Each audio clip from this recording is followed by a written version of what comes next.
بسم اللہ الرحمن الرحیم۔ اگر کوئی یہ کہے کہ آج مسلمانوں کے علاوہ غیر مسلم بھی داڑھی رکھتے ہیں، خاص طور پر سکھ، یہودی، عیسائی، یہ سبھی لوگ لمبی داڑیاں رکھتے ہیں، لہٰذا داڑھی کی خصوصیت کیا رہ گئی؟ تو اس کا جواب یہ ہے کہ سب لوگ عام طور پر داڑھی رسم و رواج یا فیشن کے لیے رکھتے ہیں، جبکہ ہم مسلمانوں کے لیے داڑھی رکھنے کا شرعی حکم ہے۔ داڑھی رکھنا شریعت محمدی کا قانون ہے۔ نبی کریم صلی اللہ علیہ وسلم نے اپنی امت کو داڑھی رکھنے کا حکم دیا ہے۔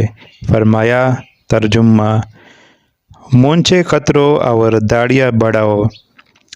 رسول اللہ صلی اللہ علیہ وسلم کی داڑھی خوب گھنی اور لمبی تھی، اور آپ صلی اللہ علیہ وسلم نے اسے بغیر کسی چھیڑ چھاڑ کے چھوڑ رکھا تھا، اور دائیں بائیں اور نیچے کہیں سے بھی کاٹتے نہیں تھے۔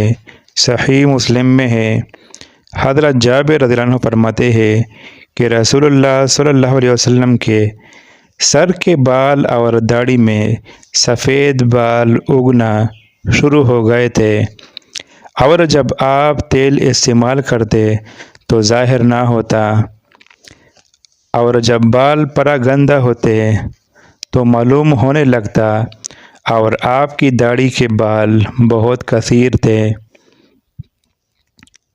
آج ہم پرانے حکماء کے مجسمے اور تصویر میں دیکھتے ہیں تو ہمیں ان کے چہروں پر داڑیاں دکھائی دیتے ہیں۔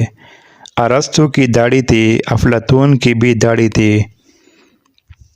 معتبر دلائل سے ثابت ہے کہ داڑھی رکھنا تمام انبیاء کرام علیہم الصلاۃ والسلام کی سنت ہے۔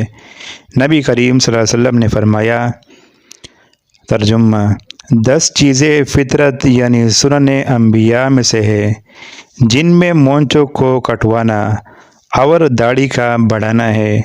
مسلم شریف۔ نیز احادیث میں داڑھی رکھنے کی تاکید آئی ہے۔ نبی کریم صلی اللہ علیہ وسلم نے فرمایا، مشرکین کی مخالفت کرو، داڑیاں بڑھاؤ اور مونچھیں کترواؤ۔ صحیح بخاری۔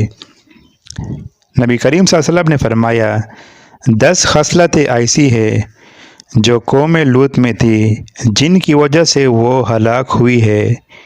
ان 10 چیزوں میں لواطت، دف بجانا، شراب پینا، داڑھی کٹوانا اور مونچھوں کا بڑھانا بھی شامل ہے۔ شریعت اسلامیہ میں داڑھی منڈانے کی ممانعت کی کئی وجوہات ہیں۔ داڑھی مردوں کے لیے اللہ کی پسندیدہ نعمت ہے، جس کی قدر کرنی چاہیے اور اسے باقی رکھنا چاہیے۔ اللہ جل شانہ نے فرمایا، اعوذ باللہ من الشیطان الرجیم، بسم اللہ الرحمن الرحیم، وَصَوَّرَكُمْ فَأَحْسَنَ صُوَرَكُمْ، اور اللہ جل شانہ نے تمہاری صورتیں بنائی، کتنی اچھی صورت بنائی۔ سورہ تغابن۔ اسے موڑنا اور خراب کرنا اللہ جل شانہ کی نعمت کی ناقدری ہے۔ داڑھی شریعت اسلامیہ کا ایک جزء ہے، اس پر عمل کرنا چاہیے۔ اللہ جل شانہ کا ارشاد ہے، ترجمہ: پھر ہم نے آپ کو دین کے ایک خاص طریقے پر کر دیا ہے، تو آپ اسی طریقے پر چلیں اور ان جو ہلاکی خواہشوں پر نہ چلیں۔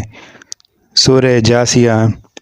معلوم ہوا کہ داڑھی شریعت اسلامیہ کا ایک خاص حکم ہے، اس پر دائیں بائیں دیکھے بغیر سختی سے عمل کرنا چاہیے، اور دنیا کی گمراہ قوموں کا خیال دل میں نہیں لانا چاہیے، کیونکہ شریعت الہی خود ایک مستقل نظام حیات ہے جو دنیا کے کسی نظام کی محتاج نہیں۔ داڑھی منڈانا کبیح ہے اور حرام ہے، جس طرح عورت اپنے سر کے بال منڈا دے، جو ممنوع ہے، اور اس سے عورت کی زینت ختم ہو جاتی ہے، اسی طرح مرد اگر داڑھی منڈا دے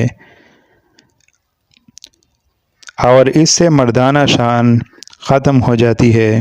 فقہائے کرام فرماتے ہیں کہ داڑھی اپنے وقت میں جمال ہے، اس کو منڈا دینا زینت کو ختم کرنا ہے۔